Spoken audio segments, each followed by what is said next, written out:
In this video, we're going to talk through how to approach Eduqas English Language Component 1, Question 3. This question is just like the second question in this component, as it's testing you on the same assessment objective, AO2. Remember, this is your ability to explain, comment on, and analyse how writers use language and structure to achieve effects and influence readers, using relevant subject terminology to support your views.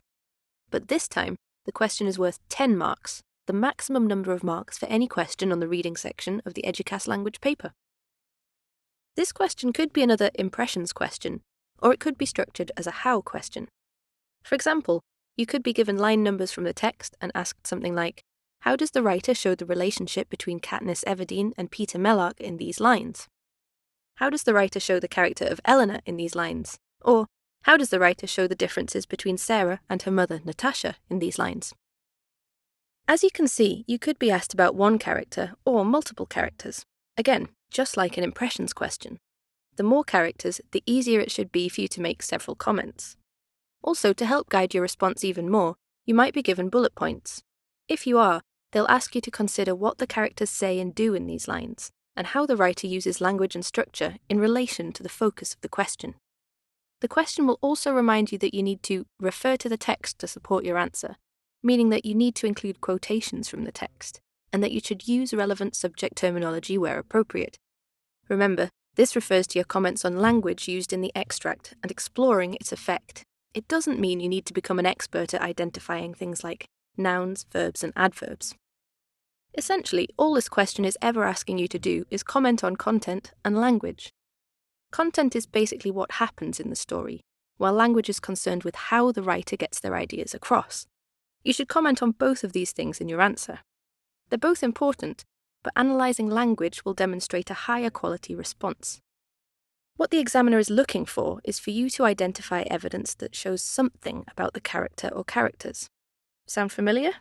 Seems just like another impressions question, doesn't it? The steps are exactly the same. Answer the question, find a quote to evidence it, and explain how the quote addresses the question. In your exam, you should follow the same steps as for the previous two questions, boxing off the lines, decoding the question, and highlighting evidence. So, using one of our example questions, you'd start by boxing off lines 3 to 17 in the text. A good tip is to use a third coloured highlighter, because this is question 3. Using a different colour to the ones you've used for the previous two questions will help you stay on track, by making it easier to keep the sections for each question separate. You then need to identify the key words in the question, in this case, relationship, Katniss, and Peter, and highlight them. Then, keeping in mind the two bullet points, content and language, you need to read through the given lines, highlighting anything you think shows something about Katniss and Peter's relationship. You have around 13 minutes to write a response, so to make sure your time is used wisely, and because the marks will be awarded for what's in your answer booklet, not on the extract, it's best that you just highlight the evidence as you read through the given lines, rather than annotating your ideas. Your response might look something like this. This response only offers one answer in relation to the given question, so it would only receive 1 mark.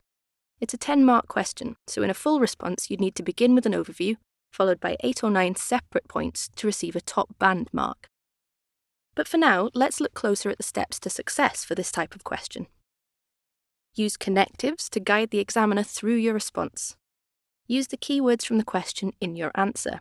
This will keep you focused and make sure you're really answering what's being asked. Outline your opinion, just like an impression, of the character's relationship.